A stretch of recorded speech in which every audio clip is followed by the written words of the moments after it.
अब ऐसा नहीं है कि देवताओं को दंड नहीं मिलता, या इनको ज्ञान नहीं है कि भाई हमें भी दंड मिलेगा। इनको भी पता है कि दंड हमें भी मिलेगा। जैसे इंसान के सर पे काल चक्र घूमता है हिसाब रखने के लिए, ऐसे ही एक चक्र ईश्वर का इन देवताओं के ऊपर भी घूमता है, जो इन देवताओं का हिसाब रखता है। और इन देवताओं को भी दंड मिलता है, इन्हें नरक में भी जाना पड़ता है, 84 लाख योनियां भी भुगतनी पड़ती हैं।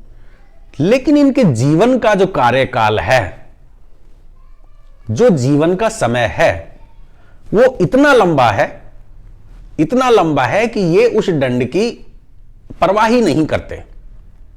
जैसे इंसान सोच लेता है, अरे जब होगा देखा जाएगा, जब दंड मिलेगा तब देखा जाएगा। इसी तरीके से ये देवता भी ये सोच लेते हैं कि जब दंड मिलेगा जब देखा जाएगा, अभी तो इसको दंड दे दो।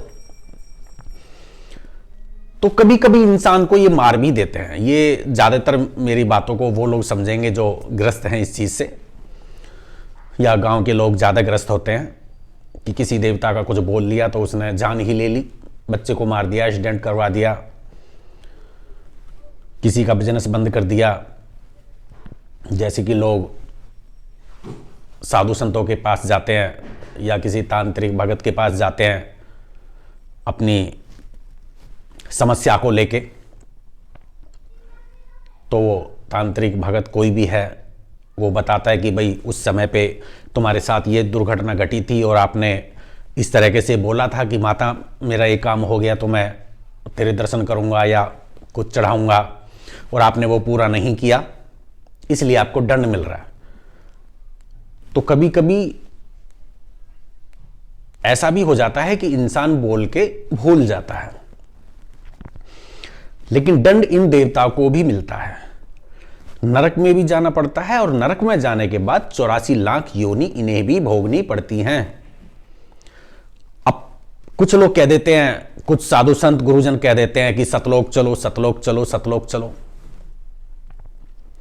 आप बेशक सतलोक चले जाओ, ईश्वर की आराधना करके आप बेशक सतलोक चले जाओ,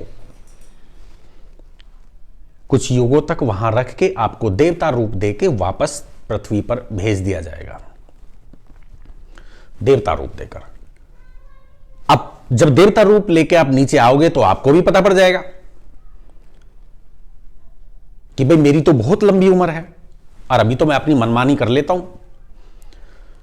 लेकिन जब वो देवता रूप की उम्र पूरी होगी तो उसको दोबारा से 84 लाख योनि में आना पड़ेगा। तो क्या फायदा सतलोक जाकर? ना सतलोक में कुछ रखा, ना अगमलोक में कुछ रखा, ना अनामी लोक में कुछ रखा, ना अलग लोक में कुछ रखा, कहीं कुछ नहीं रखा। यदि कुछ रखा है तो पूर्ण मोक्ष, निराकार, जहां पर जाकर तीनों गुण खत्म हो जाते हैं, पंचतत्व भी खत्म हो जाते हैं। लेकिन यहां मेन टॉपिक जो था वो देवताओं को दंड का था। तो ऐसा नहीं है कि इन देवताओं को दंड नहीं मिलता, इनको भी मिलता है। यदि ये इंसान को दंड देते हैं तो दंड इनको भी मिलता है। और सीधी सी बात है, यदि आराधना करनी है तो निराकार की जाए तो ज्यादा अच्छा है, कम से कम पूर्ण मोक्ष तो मिलेगा। माना सतलोक में आप चले भी गए तो फिर लौट के आना पड़ेगा, कोई फायदा नहीं है। वैसे अपनी अपनी मर्जी है, लेकिन ये किसी का सवाल था कि दंड, क्या देवताओं को भी दंड मिलता है? तो मेरा कहने का मतलब ये है कि हाँ, देवताओं को भी दंड मिलता है, चाहे वो देवी हो चाहे वो देवता हो, दंड हर किसी को मिलता है। वो जो ईश्वर का चक्र है वो इनके ऊपर भी घूमता है और इनका पूरा हिसाब रखा जाता है। फर्क सिर्फ इतना है कि वक्त आने पे मिलेगा। जैसे इंसान को कह देते हैं कि भुगतना तो पड़ेगा लेकिन वक्त आने पर, ऐसे ही ईश्वर का जो वो चक्र है इनको दंड देता है लेकिन वक्त आने पर।